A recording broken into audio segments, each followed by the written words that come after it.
Thank you for joining us as we gather to remember those whose lives have been lost due to COVID-19 over the past year, and to recognize and thank those frontline workers who, with great sacrifice and generosity, continue to keep us safe, take care of us, and ensure that we have the food and other essential services that we need. One of the most challenging aspects of this year is that we haven't had the ability to gather together or to hug each other, one of the things I love to do, and to begin the process of healing our collective grief. I know that in many ways I've had it better than others this year, but I do know how it feels to have a medically fragile loved one have to go to work during this pandemic. I've tried hard to be that support system that my elderly parents need during this very difficult time. I've had to celebrate from afar the birth of our newest grandsons this year without getting to physically bond with them or to spend time with my best buddy, my oldest grandson.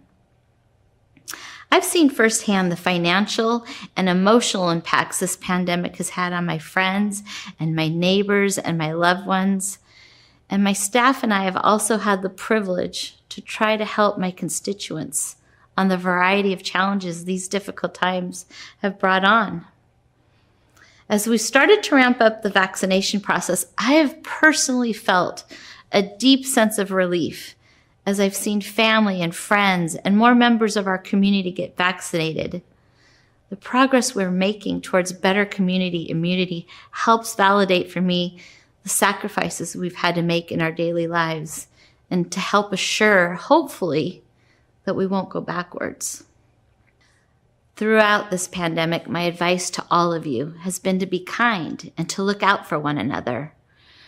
I'm honored to serve as your representative on the Board of Supervisors because of how many of you that I've seen respond, rise up, and go above and beyond in a period of time that we'll all remember for the rest of our lives. To everyone who has lost a loved one, my heart goes out to you. And to those of you who have stepped up to keep our society running, I thank you from the bottom of my heart.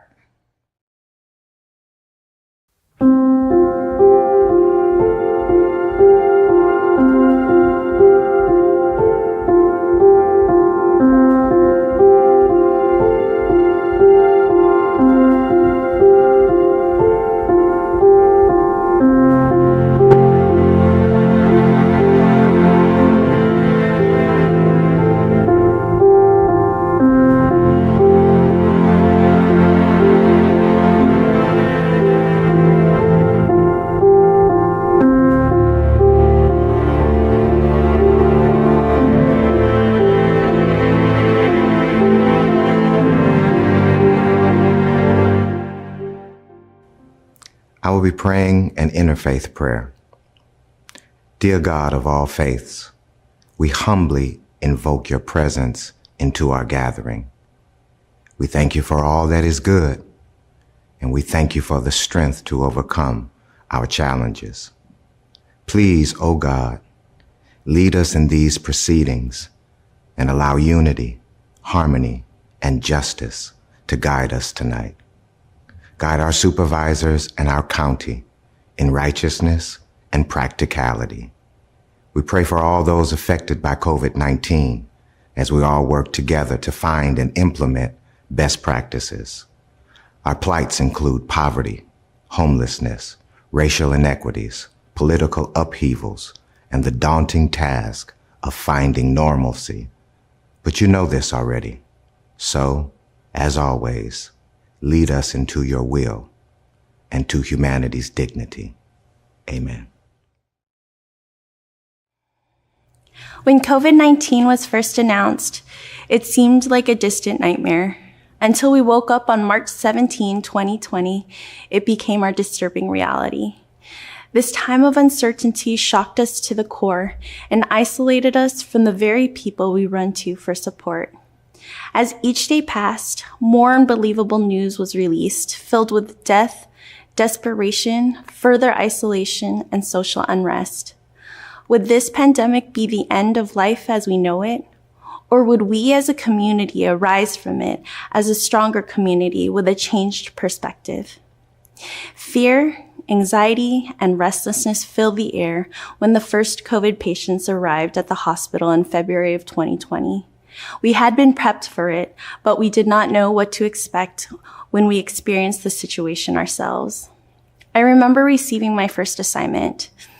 As I donned my PPE, I prayed for courage and guidance. I reminded myself it was just like taking care of any other patient, except we were still navigating how to treat COVID. As I stepped into my patient's room, I felt his sadness and loneliness. I thought how horrible it must be to be isolated in a room where family is not allowed to visit and contact is limited. The only interactions are from healthcare professionals. At that moment, I made a decision to be intentional. I assured him he was not alone and to call us whenever he needed anything. I hoped that if I or a loved one was in the same situation, someone would do the very same thing for me to ease my mind. Empathy overcame fear. At work, the surges were sporadic, but the most intense periods were in December of 2020 and January of 2021. Although we were surrounded with very sick patients and deaths, as a team, we carried each other in solidarity. I saw what people were truly made of in the midst of chaos. It was something beautiful.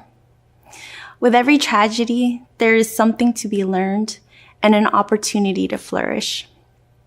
Whatever your role may be, you played a tremendous part during this pandemic. Your impact was felt by your team, your friends, your family, and most importantly, by our community. Thank you for serving your patients. Thank you for caring for your colleagues and staff. Thank you for being a supportive family member. Thank you for teaching. Thank you for delivering food. Thank you for cleaning rooms. Thank you for doing the big things and the small mundane things that made a difference. In this time of reopening and rebuilding, let us not forget the lessons we learned or take for granted the people in our lives, because life is fleeting. Live purposefully. Let us continue to arise for such a time as this. Good evening, Contra Costa. I'm Gioia from Richmond. Thanks for joining us tonight to honor and to heal. To honor those who have died from COVID-19 in our county, our state, our nation, and around the world.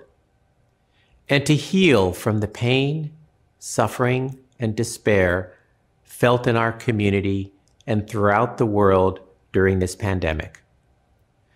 During the last year, I woke up every day feeling hope and gratitude.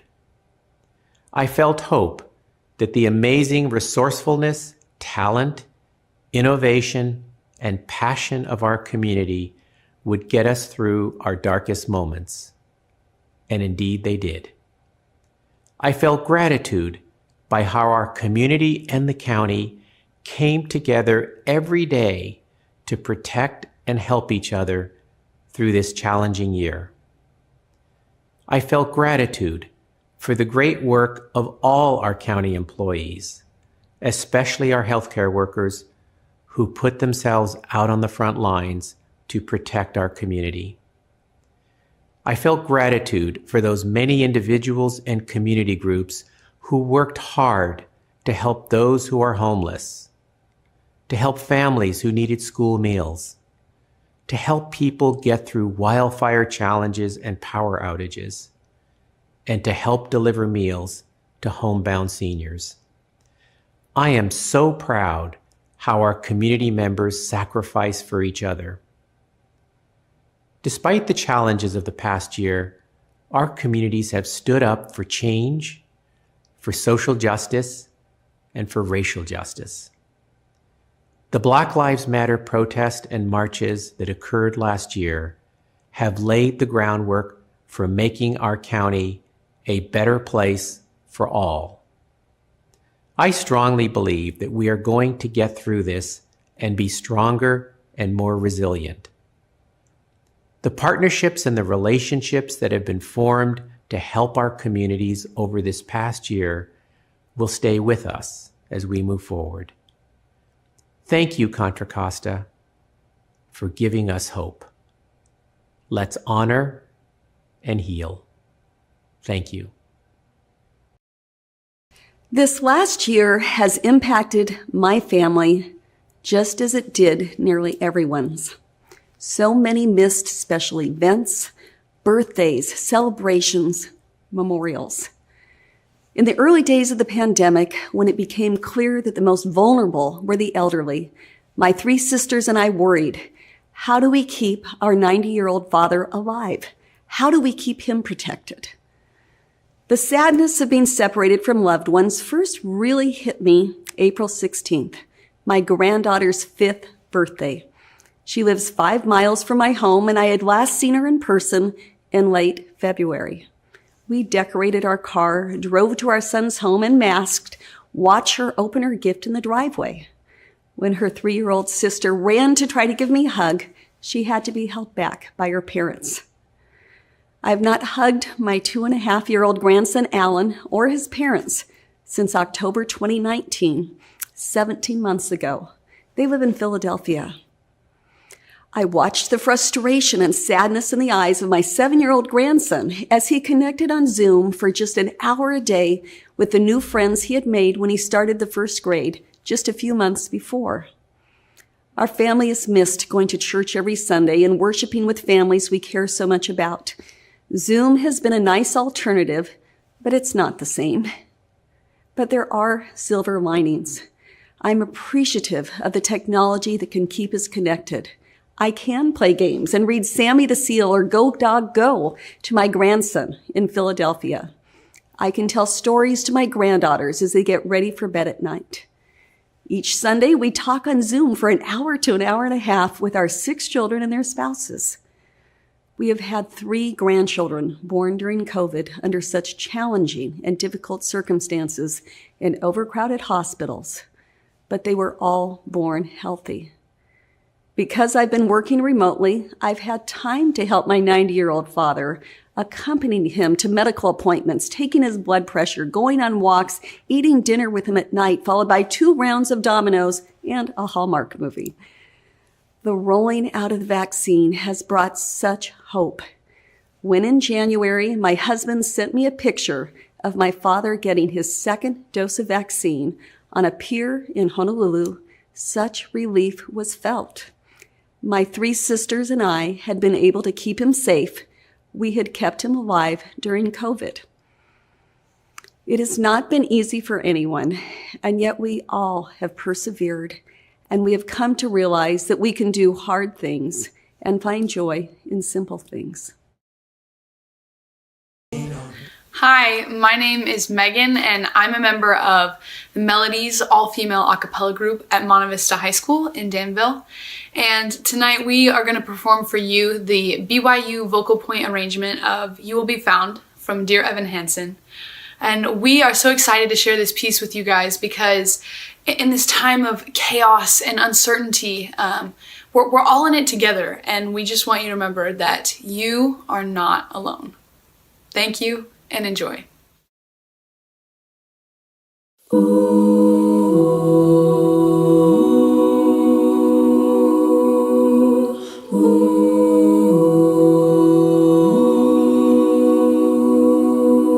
Have you ever felt like nobody was there? Have you ever felt forgotten in the middle of nowhere? Have you ever felt like you could disappear? Like you could fall and no one would hear?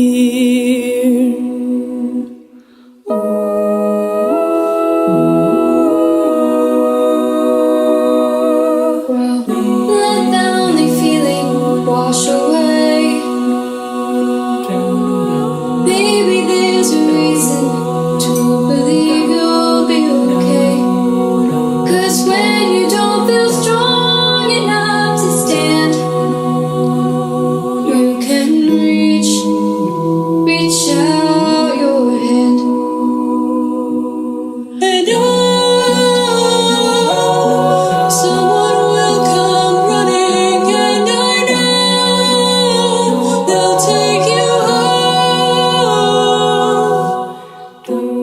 Even when the dark comes crashing through, when you need a friend to carry you, when you're broken on the ground, you will be found. So let the sun come streaming in, 'cause you'll reach up and you'll rise again.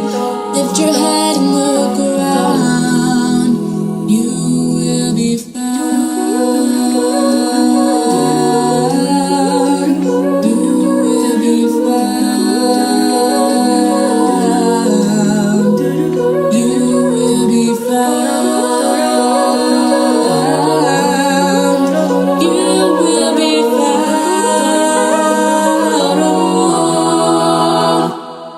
There's a place where you don't have to feel unknown. And every time that you call out, you're a little less alone. If you only say the word from across the silence, your voice is heard. Take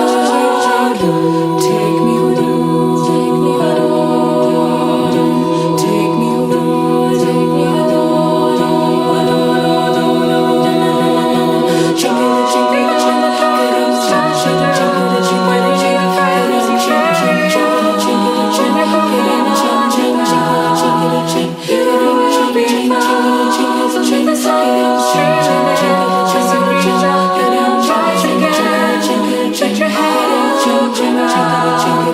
You will be out of the shadows. The morning is breaking. All is new. All is new. Gotta spin up the empty. Suddenly I see that all is new. All is new.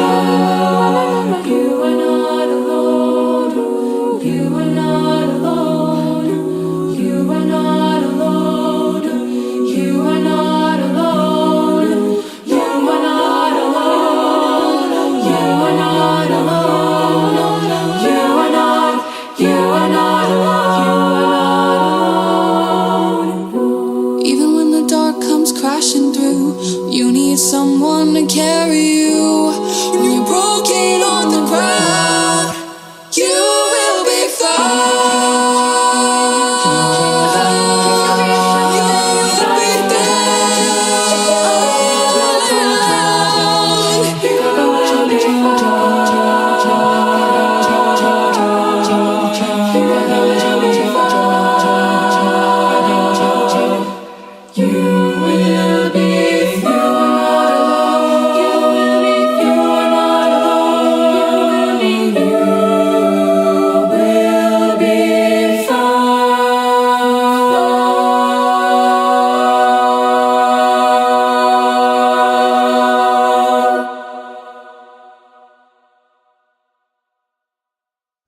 Good evening, Contra Costa community.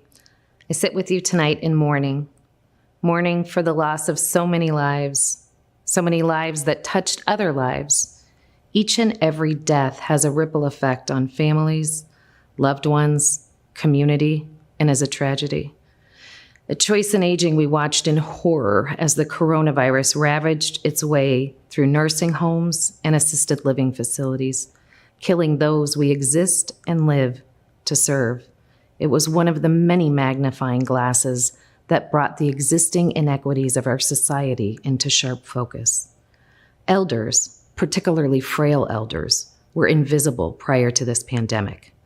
Many were victims of an institutionally biased poverty pipeline that forces us to spend down all of our assets as we age and then end up in the most expensive setting to live, a skilled nursing facility, paid for with tax dollars, yet the last place most would choose if they could have a choice. This is where more than 174,000 people have died from COVID. The good news is this story does not have to end a tragedy. This pandemic has elucidated what was once in the dark and now can never be again. We've had an opportunity to do things differently knowing what we know. Through this year, we have forged partnerships among nonprofit organizations, advocates, county health systems, elected officials, and your average heroic neighbor we never knew was heroic. Retired medical personnel, firefighters, nursing students, data scientists, food bank and food pantry workers, homeless shelter staff, our adult day healthcare professionals, transition coordinators, social workers, grocery store workers, field workers, day laborers, caregivers. We all stepped up and in to help in whatever way we could because we are a community. So while this year has been marked by personal and community-wide tragedy, it has also been marked by a new and deep sense of commitment to each other and to equity, opportunity, and the pursuit of a better community for all, today and in generations to come. I know I will continue to call on public health to help us lead to this better tomorrow. And I hope you can hang on to the positive partnerships you've forged and commit to growing them and being a part of a better tomorrow together. Good evening. It is hard to put into words how much COVID-19 has impacted our communities, our families, our friends, our neighbors, and ourselves. Each of our lives has been touched by this virus in immeasurable and innumerable ways, with the loss of a loved one being perhaps the most profoundly sorrowful and tragic of the many ways our lives have changed. As we come together this evening to memorialize our family members, our friends, our business owners, and others in the community who have tragically lost their lives to COVID-19, I would like to specifically remember a colleague, and even more a friend, who passed from COVID-19 over the holidays. His name was Tom Guarino. Tom and I worked together on many projects over the years, and most recently through his work as a government affairs representative for PG&E. Tom's passing from COVID-19 was just so sudden. It felt like, and actually was, just a couple weeks before when he was there on Zoom, his ebullient self on full display. Tom was a wonderful man and a kind soul, and it's hard to believe that as we look to a future where we can come outside once again, that he won't be there. I will hold his memory in my heart. And that's the case for so many of you out in the community, holding in your hearts so many loved ones taken tragically and unfairly by this horrible virus. That's why it's critical to acknowledge these feelings, to lift up the hurt and the trauma, even once COVID-19 has been further controlled as we vaccinate more and more people. The scar of this disease will never go away, but together we can work to heal it. We can treat each other with compassion and care. Take the extra time to check in on someone who may need support, and share gratitude for the memory and impact of those we have lost. As we honor the lives of those who have died over this past year, let us keep their memory in our hearts and work hard to build loving communities that take us on from this dark place to one of strength, healing, and peace. Hello, I am Supervisor Glover, and I represent District 5 of Contra Costa County. I was just reflecting on the month of March in 2020 when we were hit with the great pandemic because of COVID-19, the virus that would change our lives forever, the virus that took a number of lives. And one of the things that I have to say is that in doing things differently, we became very creative. We used our technology. We would meet via Zoom and other applications. We would wear our masks and we would find ourselves social distancing. We would use hand sanitizers. And we were able to do all of that because of Contra Costa County and its resilience and making sure that the PPE that was needed by all of our employees as well as our community at large were in place. One of the things it did was really devastate my life as I didn't have the opportunity to be with my grandchildren and to be in a space where I could love and show them the type of love that I had for them. But I will say that in terms of our workers, we did an outstanding job. Our community, they paid attention and that they made sure that we were going to try to save as many lives as we can after losing so many. And then I was very pleasantly surprised and very hopeful when we had a quick turnaround in terms of the vaccine that would help to save lives forever. It gave us that sense of hope that was so very important. But I will say that while we have hope, we have the vaccine, we need to continue to wear our masks, we need to continue to stay within our social bubble and do the things that are going to keep us safe and that we could get back to some form of normalcy. There is grief, unspeakable sadness in the air, in the pauses between greetings and in the faces behind the masks. Overwhelmed is a frequent feeling, I admit to, and the tears come more easily and more frequent, both as shared and solo cries. And the reminders are everywhere that life has changed irreversibly. In time itself, the moments all simply blur together without any distinct time stamp. And I realize that I'm also missing the feeling of anticipating life's milestones, being in control of how we spend our days and our hours, and the time that was before the reopening tears and the tears. Not only am I mourning the people that I know that have lost their lives to COVID-19 in the last year, but I'm also mourning the life that we lived before the pandemic. And I know that we have to activate a mourning phase before we can even think to activate a healing phase. COVID-19 has fanned the flames of inequity while also igniting a new flame for seeing the good and being the change. I've even been thrust into the chaos of navigating impacts personally as a parent of a graduating senior and at work as a disaster service worker. And when my whole household contracted the virus in November, it was then that at my lowest point, my faith and my hope were challenged and restored. I acknowledge my privilege. I acknowledge I had access to sick leave and health care through my employer and could quarantine safely without a reduction in pay, unlike so many of our Black, Latino, and Asian community members who are essential workers or were displaced. And what is privilege if it's not repurposed for good? So I uplift my colleagues working tirelessly to staff the emergency department and the clinics, holding the hands of patients forced to cope alone, holding the hands of families forced to cope alone. And I'm encouraged by the work of our outreach and engagement partners, holding space for the community's hopes, fears, dreams, and needs for survival. The COVID-19 community engagement and outreach team that I lead is on the front line of a system that is positioned to do so much better for marginalized communities.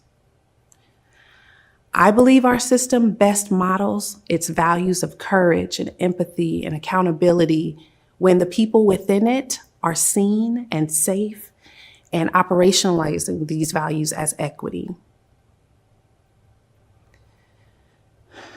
There hasn't been one moment more clear to me in my 15 years here that the tide is turning in the health department and in our communities.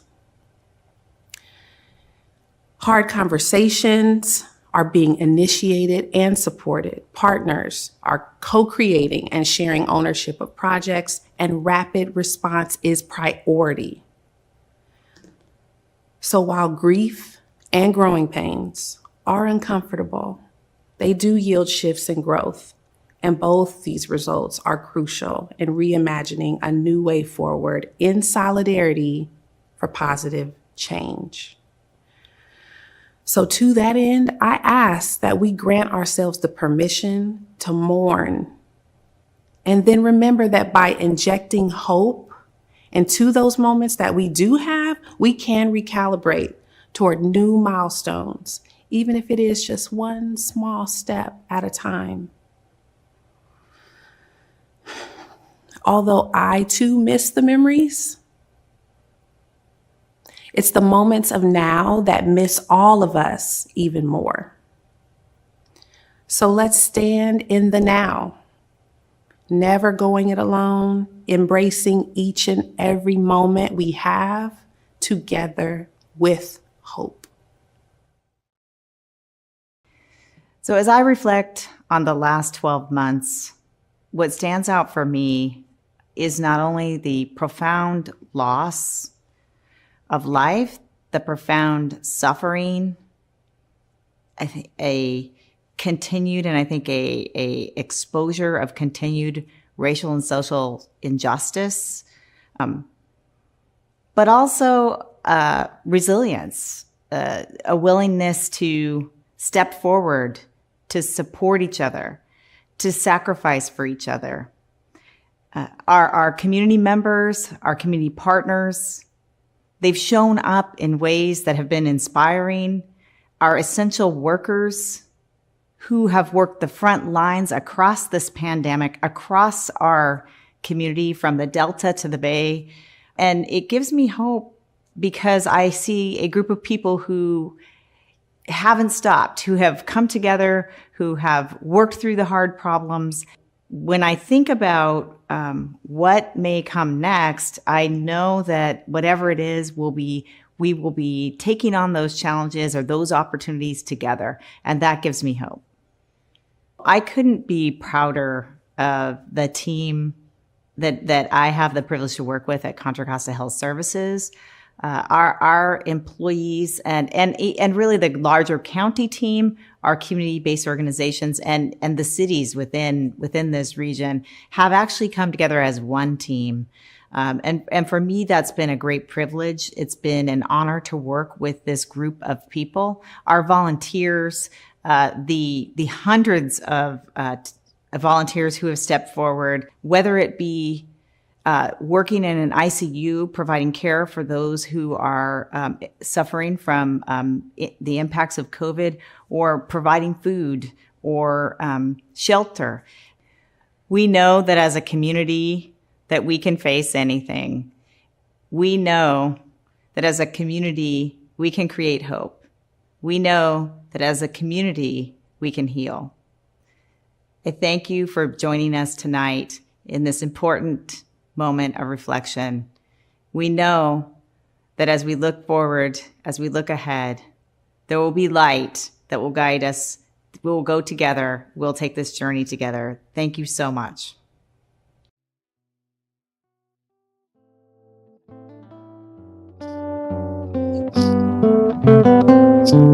And by gallery shot.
Thank you.